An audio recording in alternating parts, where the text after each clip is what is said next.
City cable. నేటి ముఖ్యాంశాలు.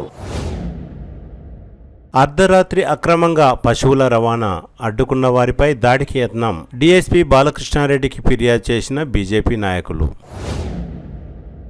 ప్రధాన రోడ్డుకు ఇరువైపులా ఎన్నో సంవత్సరాలుగా పేరుకుపోయిన మోరీలలో మురికి తొలగింపు. ప్రారంభమైన ఒకేసారి 3 నెలల రేషన్ బియ్యం పంపిణీ. పలు ఇబ్బందులను ఎదుర్కొంటున్న డీలర్లు, లబ్ధిదారులు. సిటీ కేబుల్ వార్తలకు స్వాగతం. వార్తలు చదువుతున్నది మఠం నిరంజన్. అర్ధరాత్రి అక్రమంగా పశువులను రవాణా చేస్తున్నారనే విషయం తెలుసుకున్న కొందరు యువకులు అడ్డుకునే ప్రయత్నం చేశారు. కాగా అడ్డుకున్న యువకులపై పశువుల అక్రమ రవాణా చేస్తున్న వారు దాడికి ప్రయత్నించారు. మంగళవారం రాత్రి పెద్దెముల్ మండలం మొంబాపూర్ దగ్గర డీసీఎంలో సుమారు 20 ఆవులు ఉన్నాయని తెలుసుకున్న యువకులు అడ్డుకునే ప్రయత్నం చేశారు. అడ్డుకున్న యువకులను కొందరు బ్రీజా AP09 CE 9900 మరియు ఫార్చునర్ వాహనాలలో వచ్చిన యువకులు దాడి చేయడానికి ప్రయత్నించడంతో యువకులు డయల్ 100 కు ఫిర్యాదు చేశారు. కాగా పోలీసులు సమయానికి రాలేకపోవడంతో సుమారు 10 మంది మారునాయుధాలతో ఆవుల అక్రమ రవాణాను అడ్డుకున్న యువకులపై దాడికి ప్రయత్నించారు. పెద్దెముల్ మండలం జనగాం గ్రామంలోని అటవీ శాఖ అధికారి ఫామ్ హౌస్ లో నుండి 20 ఆవులను తరలిస్తుండగా విషయం తెలుసుకున్న యువకులు అడ్డుకున్నారు. ఓ అటవీ శాఖ అధికారి ఫామ్ హౌస్ నుండి వస్తున్న డీసీఎం ను మొంబాపూర్ యువకులు రమేష్, సాగర్, రాము, విశాల్, అంజీ అడ్డుకున్నారు. అడ్డుకున్న వారిపై కర్రలతో దాడి చేయడానికి కొందరు ప్రయత్నించారు. అటవీ శాఖ అధికారి వెంబడి ఉన్న కొందరు అడ్డుకున్న వారిపై కర్రలతో దాడి చేయడానికి ప్రయత్నించారు. విషయం తెలుసుకున్న రాష్ట్ర బీజేపీ కార్యవర్గ సభ్యులు ఉపరి రమేష్ కుమార్ బుధవారం ఉదయం తాండూరు డీఎస్పీ బాలకృష్ణారెడ్డికి అక్రమ పశువులను తరలిస్తున్న వారిపై, ఫామ్ హౌస్ యజమాని, అటవీ శాఖ అధికారి, యువకులపై దాడికి పాల్పడిన వారిపై చర్యలు తీసుకోవాలని ఫిర్యాదు చేశారు. ఈ సందర్భంగా తాండూరు డీఎస్పీ బాలకృష్ణారెడ్డి మాట్లాడుతూ బాధితుల ఫిర్యాదు మేరకు కేసు నమోదు చేసుకుని దర్యాప్తు జరుపుతామని, విచారణ అనంతరం చర్యలు తీసుకుంటామని తెలిపారు. ఈ సందర్భంగా బీజేపీ రాష్ట్ర కార్యవర్గ సభ్యులు ఉపరి రమేష్ కుమార్ మాట్లాడుతూ ప్రభుత్వంలో పనిచేస్తూ అక్రమంగా పశువులను తన ఫామ్ హౌస్ లో ఉంచి అక్కడి నుండి అక్రమ రవాణా చేస్తున్న ఫారెస్ట్ అధికారి మైనోద్దీన్ పై చర్యలు తీసుకోవాలని, ఆయనను సస్పెండ్ చేయాలని డిమాండ్ చేశారు. పశువుల అక్రమ రవాణా అడ్డుకున్న వారిపై, దాడికి ప్రయత్నించిన వారిపై కూడా చర్యలు తీసుకోవాలని ఉపరి రమేష్ కుమార్ డిమాండ్ చేశారు. ఈ కార్యక్రమంలో బీజేపీ నాయకులు రజనీకాంత్, అంతారం కిరణ్, రమేష్, విశాల్ తదితరులు పాల్గొన్నారు. నిన్న రాత్రి పెద్దెముల్ మండలం జనగాం గ్రామంలో ఫారెస్ట్ ఆఫీసర్కి సంబంధించినటువంటి ఒక వ్యవసాయ క్షేత్రంలో 16 నుంచి 20 ఆవులు ఒక డిసెంలో తరలిస్తున్న సందర్భంగా పెద్దెముల్ మండలానికి సంబంధించి రమేష్, సాగర్, రాము, మరి అంజీ, మిగతా వాళ్ళందరూ కూడా అక్కడికి వెళ్ళి ఆ ఆవులు తీసుకెళ్లే దాన్ని అక్కడ గమనించిన తర్వాత వాళ్ళు వెంబడే రజనీకి ఫోన్ చేసి 100 డైల్ చేసిన తర్వాత పోలీసులకు కూడా ఇన్ఫర్మేషన్ ఇస్తే కూడా పోలీసులు రావడంలో తాత్సారం చేయడము, అదేవిధంగా ఆయన ఒక ప్రభుత్వ ఉద్యోగిగా ఉండి మైనుద్దీన్ అనేటటువంటి వ్యక్తి ఈ ఆవులని అక్రమంగా రాత్రి 2:30 ప్రాంతంలో తరలించడం అనేది ఇది తీవ్రమైనటువంటి విషయంగా భావిస్తూ ఖచ్చితంగా అధికారులు వెంబడే ఆయన మీద చట్టపరమైన చర్యలు తీసుకొని ఇంకా ఈ బక్రీద్ సందర్భంగా జరుగుతున్నటువంటి ఈ గోవుల తరలింపు కానీ గోవధకు సంబంధించినటువంటి సంఘటనలు ఏవైతే జరుగుతున్నాయో దీని మీద భారతీయ జనతా తరఫున తీవ్రంగా ఖండిస్తూ ఉన్నాం. ఖచ్చితంగా అధికారులు ఇంకా దీనిపైన దృష్టి సారించాలి. లేని పక్షంలో మేమే ఎక్కడికక్కడ అడ్డుకునేటటువంటి పరిస్థితులు వస్తాయని చెప్పేసి ఈ సందర్భంగా హెచ్చరిస్తూ ఉన్నాం. అదేవిధంగా దీన్ని అడ్డుకునే ప్రయత్నం చేస్తే వీళ్ళ మీద మారణాయుధాల చేత రాడ్లు తీసుకొని మిగతా ఆయుధాల చేత వీళ్ళని ఎంబడి తరిమి కొట్టేటటువంటి ప్రయత్నం చేశారు. కాబట్టి వీళ్ళు ప్రాణాపాయ స్థితి నుంచి బయటపడడం జరిగింది. కాబట్టి ఇక్కడ ఖచ్చితంగా పోలీస్నిగా ఇంకా పెంచాలి. దీనికి సంబంధించినటువంటి విషయమై డిఎస్పీ గారితో మాట్లాడితే సిబ్బంది కొరత ఉన్నందుకు కొంత జాప్యం జరుగుతుంది, పని విషయంలో కొంత ఆలస్యం జరిగింది. ఖచ్చితంగా దీని విషయంలో మేము కొంచెం సీరియస్ తీసుకుంటామని అన్నారు. అయినప్పటికీ కూడా ఇంకా దీనిపైన చట్టపరమైనటువంటి చర్యలు తీసుకుంటామనేటటువంటి విషయం ప్రజలకందరూ కూడా ఇంకా చైతన్యం చేయాలి. ప్రధానంగా మైనార్టీలు ఎవరైతే ఉన్నారో వీళ్ళు బక్రీద్ సందర్భంగా గోవులని తీసుకొచ్చి మళ్ళీ ఎంత చట్టం ఉంది దీనిపైన ఇంత చర్యలు తీసుకుంటారని చెప్పినప్పుడు కూడా మళ్ళీ మరలా ఇది రిపీట్ కావడం అనేది చాలా తీవ్రంగా పరిగణిస్తూ ఉన్నాం. మేము దీని విషయంలో ఎక్కడున్నా కూడా ఖచ్చితంగా ఎక్కడికక్కడ పోలీసు వాళ్ళు ఒకవేళ ఆలస్యం చేస్తే కనుక ప్రజలే దీన్ని అరికడతారు, కానీ అడ్డుకుంటారు. కాబట్టి ఘర్షణ వాతావరణం ఉండొద్దని చెప్పేసి మేము భావిస్తూ ఉన్నాం. ఇకనైనా దీని విషయంలో సీరియస్గా తీసుకోవాలని చెప్పేసి తెలియజేస్తా ఉన్నాం. జై శ్రీరామ్. అయితే నైటు 10 గంటల ప్రాంతంలో మాకు ఇన్ఫర్మేషన్ వచ్చింది, ఇట్లా గోవులను తరలిస్తున్నారు అని చెప్పి. ఆ ఇన్ఫర్మేషన్ రావడంతో మేము ఇద్దరం ఉండి అక్కడ ఉండి మాకు ఇన్ఫర్మేషన్ వచ్చిన వాళ్ళతో పాటు మేము అక్కడ ఉన్నాము. వచ్చిన తర్వాత వాళ్ళు గోవులను డీసీఎంలో ఎక్కించి తరలిస్తుండగా మేము మధ్యలో ఉండి ఆపడానికి వెళ్ళినప్పుడు, ఆపడానికి ఇంకా పోలేను, డీసీఎంలో పోతుంది, వెనకాల నుంచి పోయినప్పుడు వాళ్ళు ఒక 10-15 మంది ఉండి మమ్మల్ని దాడి చేయడం జరిగింది. రాడ్లు అవి తీసుకొని దాడి చేయడం జరిగింది మమ్మల్ని. ఇప్పుడు మన ఫారెస్ట్ ఆఫీసర్ ఫారెస్ట్ అధికారి ఆయన యూనిఫామ్లో ఉండి మరీ గోవులను తరలిస్తున్నాడు. దాన్ని మేము అంటే వెనకాల ఫాలో అయినప్పుడు వాళ్ళు వచ్చి మాకు పైన దాడి చేశారు. రాడ్లు అవి తీసుకొని దాడి చేశారు. మారేపల్లి దాటిన తర్వాతకి మధ్యలో అడవి ప్రాంతం లెక్క ఉంది. అక్కడ మారేపల్లి దాటిన తర్వాత అంటే అక్కడ ఏమి రావట్లేదు. అక్కడ డీసీఎం ముంగల్ పంపించిన తర్వాతకి వాళ్ళు మధ్యలో ఉండి ఆపేసి మా బండ్లను ఆపిరు మాకు. ఫారెస్ట్ ఆఫీసర్ ఉన్నాం. పేరు తెలియదు మాకు. ఇది అంటే 10 గంటలకు మాకు ఇన్ఫర్మేషన్ వచ్చింది. నేను అంటే అక్కడ ఉండి చూసినప్పుడు 12 గంటలకి డీసీఎం వచ్చి లోడ్ చేసుకొని పోతుంది. 2 తర్వాత ఇదైంది. 2:30కి అట్లా మాకు అక్కడ పట్టుకున్నాం నైట్. జై శ్రీరామ్. నిన్న రాత్రి జనగామ మొయినుద్దీన్ ఎవరైతే ఫారెస్ట్ డిపార్ట్మెంట్ ఆఫీసర్ ఎవరైతే ఉన్నారో వారి ఫామ్ హౌస్లో చాలా ఆవులను అక్కడ నిల్వ చేసి మరి అక్కడ నుంచి డీసీఎంలో తరలిస్తుండగా మరి జనగామ గ్రామానికి సంబంధించినటువంటి అంజీ, రాము, మరి రమేష్ వీరు అక్కడికి వెళ్తే వాళ్ళపై రాడ్లతో మరి మారణాయుధాలతో దాడి చేయడమే కాక మరి అక్కడ ఉన్నటువంటి ప్రభుత్వ బాధ్యతాయుతంగా ఉన్నటువంటి ఒక ప్రభుత్వ అధికారి యూనిఫామ్లో ఉండి మరి ఆ గోవులను డీసీఎం ద్వారా మరి హైదరాబాద్కి తరలించడం జరిగింది. తస్మాత్ జాగ్రత్త. ఇట్లాంటి చర్యలు చేపడితే ఈ చూసి ఊరుకునడం కాదు కదా, ఖచ్చితంగా దీన్ని నిర్వహిస్తాం. ఎక్కడిదక్కడనే పోలీస్ శాఖ వారికి కూడా మేము ముందుగానే ఇన్ఫర్మేషన్ ఇవ్వడం జరిగింది. మరి అక్కడికి వారు రావడం లేట్ రావడం ద్వారా మరి వీళ్ళపై దాడి కూడా చేయడం జరిగింది.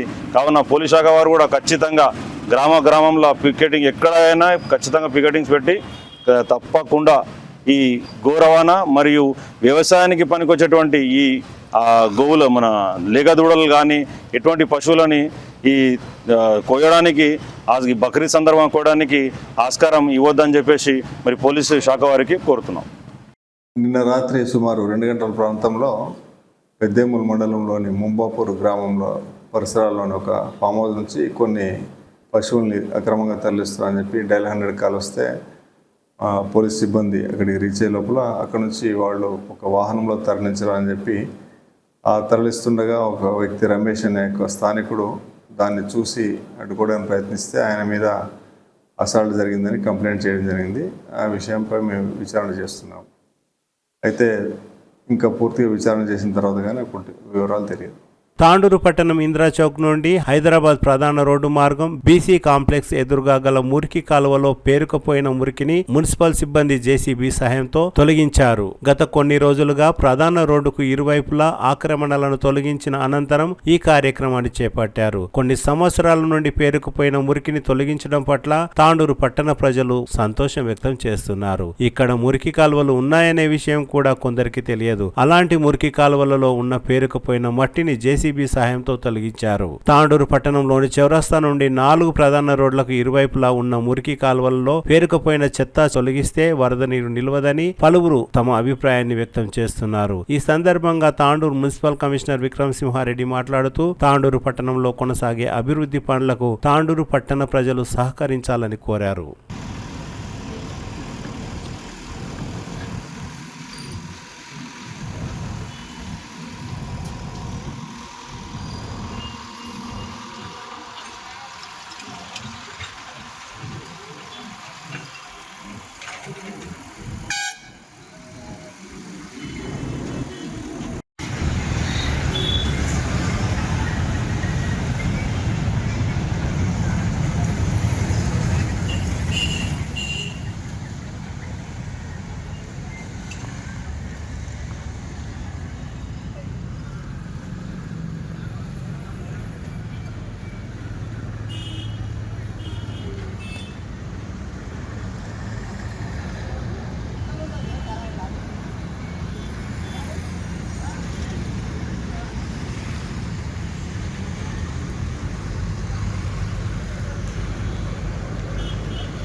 फोन करे अभी फोन करे हाँ यही तो दुकान का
తాండూరు పట్టణంలో రోడ్లకు ఇరువైపులా మెయిన్ రోడ్లకు ఇరువైపులా టీన్ షెడ్లు వేసుకొని ముందరికి ఎంక్రోజ్ కావడం కానీ కింద చిన్న షాపులు పెట్టుకొని రోడ్లు ఇరుకుగా ఇబ్బందిగా తయారు కావడం జరిగింది.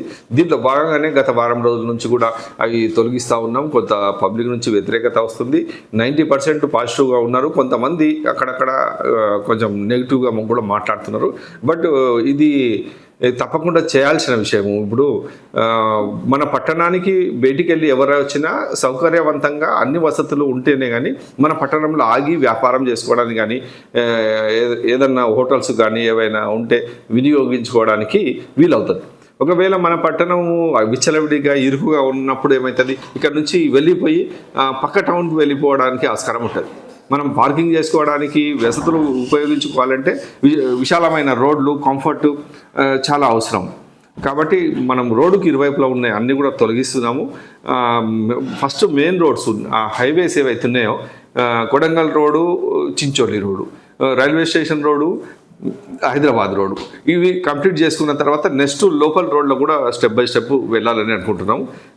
కాకపోతే కొంచెం మందికి ఇబ్బంది కలుగుతుండొచ్చు. అక్కడక్కడ ఒక 500-600 మంది 1000 మంది వ్యాపారస్తులకు ఇబ్బంది కలుగుతుండొచ్చు. కానీ పట్టణంలో జీవిస్తున్న ప్రతి ఒక్కరికి ఇట్లా సౌకర్యవంతం ఉండడం వల్ల చాలా ఉపయోగకరంగా ఉంటుంది.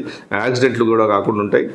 ఇరుకు రోడ్లు లేకుండా ఉండడం వల్ల మనకు సాధ్యమైనంత వరకు టౌన్ అభివృద్ధి చెందే అవకాశం ఉంటుంది. ఒక పట్టణము అభివృద్ధి చెందాలంటే రోడ్లు కానీ రైల్వే కనెక్టివిటీ కానీ కంఫర్ట్గా ఉన్నప్పుడే పట్టణం అభివృద్ధి చెందుతుంది. మనకు అన్ని వసతులు ఉన్నా మనం దాన్ని సరైన రీతిలో ఉపయోగించుకోలేదంటే దాన్ని మన అధికారుల నిర్లక్ష్యము, ప్రజాప్రతినిధుల నిర్లక్ష్యంగా పబ్లిక్ భావిస్తారు. కాబట్టి ప్రజాప్రతినిధులు కానీ అధికారులు కానీ సమిష్టిగా కలిసి పనిచేసినప్పుడు పట్టణం అభివృద్ధి చెందడానికి ఆస్కారం ఉంటుంది. కాబట్టి ప్రతి ఒక్కరికి వేడుకుంటున్నాము, దయచేసి సహకరించండి. మేము మీకు అన్ని విధాల పనిచేయడానికి మేము సిద్ధంగా ఉన్నాం. కాబట్టి పట్టణ ప్రజలు, ప్రజాప్రతినిధులు అందరూ కూడా సహకరిస్తున్నారు. అందరికి కూడా ధన్యవాదములు. కేంద్ర రాష్ట్ర ప్రభుత్వాలు ఒకేసారి 3 నెలల బియ్యాన్ని పంపిణీ చేయడం ఓవైపు సంతోషంగా ఉన్నా ఇంకోవైపు ఇబ్బందిగా మారింది. తాండూరు పట్టణంలోని పలు రేషన్ షాపుల దగ్గర బుధవారం బియ్యం పంపిణీ కార్యక్రమం ప్రారంభమైంది. ఒకేసారి 3 నెలల బియ్యాన్ని పంపిణీ చేయడంలో డీలర్లు, లబ్ధిదారులు పలు ఇబ్బందులు ఎదుర్కొంటున్నారు. ఎక్కువ మొత్తంలో బియ్యాన్ని తూకం చేయడంలో రేషన్ డీలర్లు ఇబ్బంది పడుతున్నారు. దీంతో సమయం ఎక్కువగా వృధా కావడం పట్ల లబ్ధిదారులు అసహనం వ్యక్తం చేస్తున్నారు. రేషన్ షాపుల దగ్గర మంచినీటి సౌకర్యం కూడా లేదని లబ్ధిదారులు కొందరు అసహనం వ్యక్తం చేస్తున్నారు. కనీసం టోకన్ సిస్టమ్ ప్రకారం బియ్యం పంపిణీ చేస్తే అందరికీ అనుకువగా ఉంటుందని పలువురు తమ అభిప్రాయాన్ని తెలుపుతున్నారు.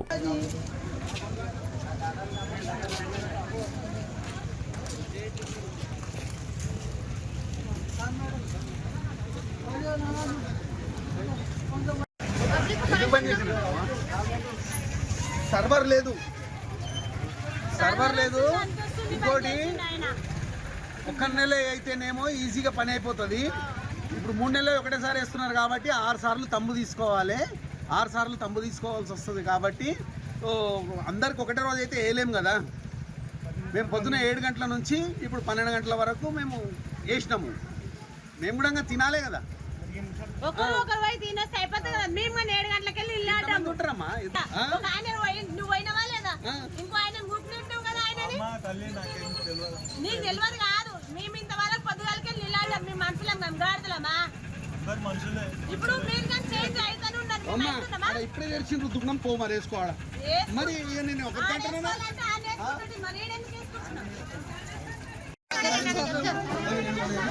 నిలబడకొచ్చారు. లైన్ క్యూ మంచిగా అడ్డకొచ్చారు.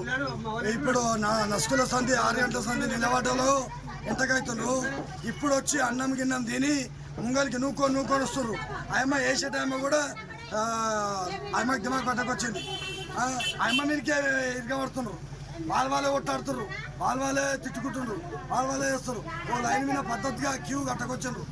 ఏమను నా ఇంట్లో అన్నం వండినా, నా పిల్లని పెట్టి వచ్చినా, నా బండి టైం అవుతుంది, నేను పోవాలి జాబుకు అని ఇవే మాట్లాడుతున్నారు. కానీ ముంగళ ఎంటేస్తున్నారు, ఎంటున్న వాళ్ళు ముంగలేస్తారు. దానివల్ల కొట్టాట అవుతుంది. థ్యాంక్స్, ధన్యవాదాలు. ముందు అలా తలకాయలని తిప్పుకో.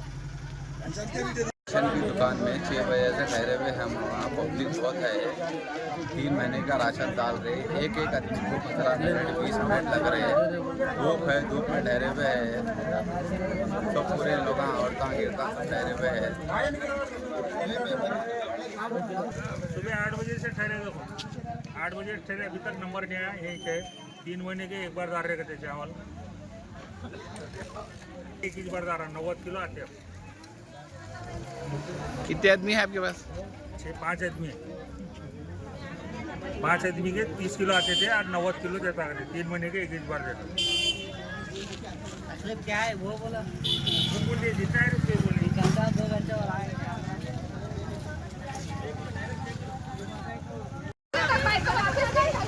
कल भी चले गए वहाँ तक लाइन है. सब कुछ आज 8 बजे से आए. वहाँ लाइन है तो सामने हो चुकी बंद कर दी. हो गया लंबर आते कि बंद कर दिए. खाना खा के भी आए फिर भी बंद करे. वहाँ से ठहरे हुए हमें वहाँ तक आते कि जो लाइन बंद, चावल बंद कर दिए. अब खाली चले गए तो क्या?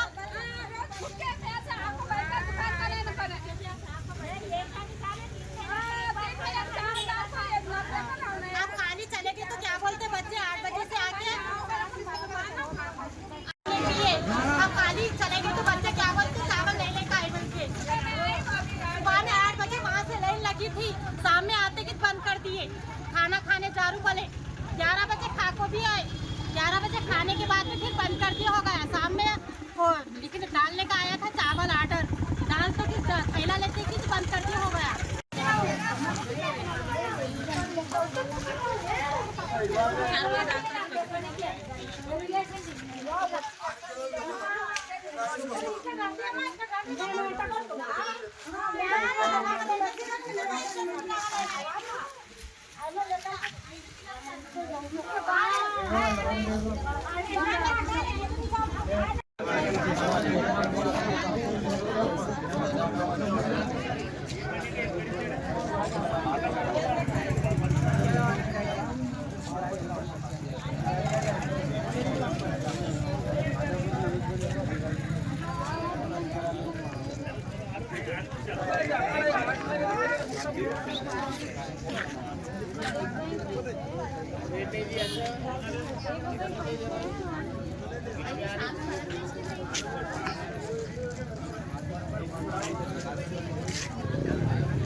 यहाँ करो वहाँ करो सब जगह डाला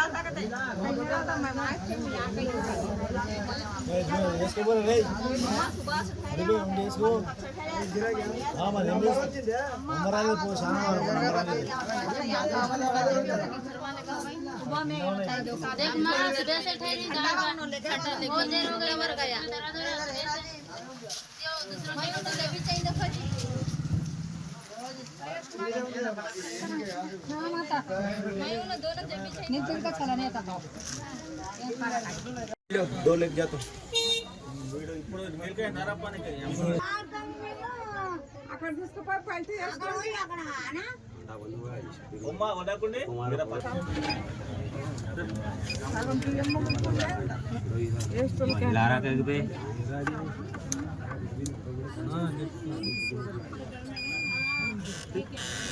కాంటా పెట్టు మళ్ళా బంద్ అయ్యి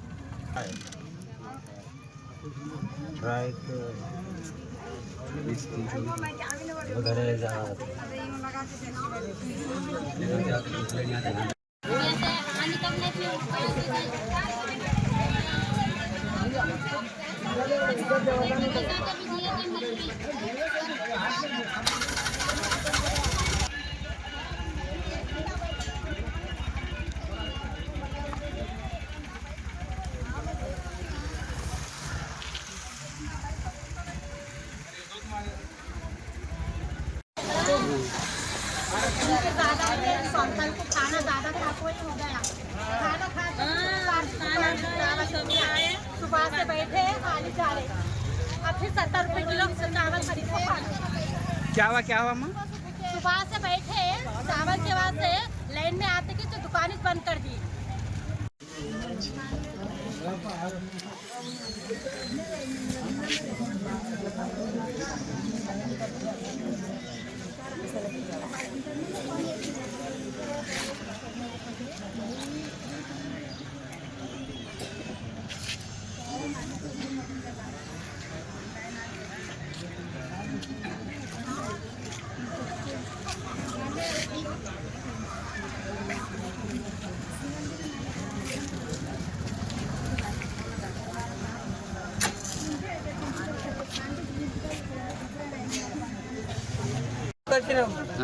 ఒకసారి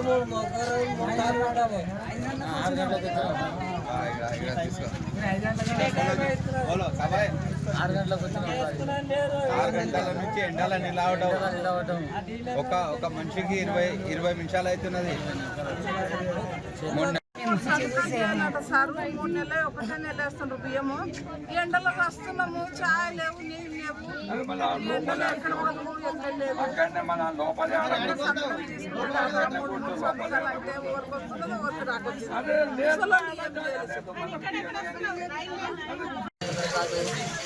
मैं ये बोलना चाह रहा हूँ कि जो बच्चे की आवाम है इंदिरा नगर की तो सुबह 7 बजे से आकर लेना में ठहरे जो 11 बजे तक खाना खाने गए और 11:30 बजे दुकान बंद हो गई तो मैं नापाना से मैं अदमन राशन वाला से मैं अदमन गुजारिश कर रहा हूँ कि वो सुबह 8 बजे से शाम में मिनिमम 7 बजे तक डालने की कोशिश करें क्योंकि अब बकरीद का भी मसला है। हमारे जो हिंदू मुस्लिम भाई जो बहुत परेशान है इसलिए डेली 8 बजे से शाम 7 बजे तक चावल डालने की कोशिश करें। अस्सलाम वालेकुम।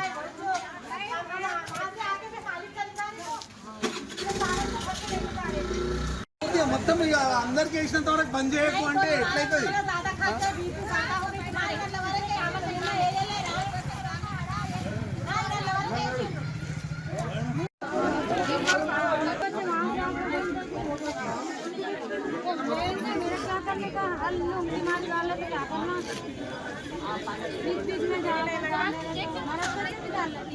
తిరిగి వచ్చే బులెటిన్లో తాజా వార్తలతో మళ్ళీ కలుద్దాం. అంతవరకు సెలవు, నమస్కారం.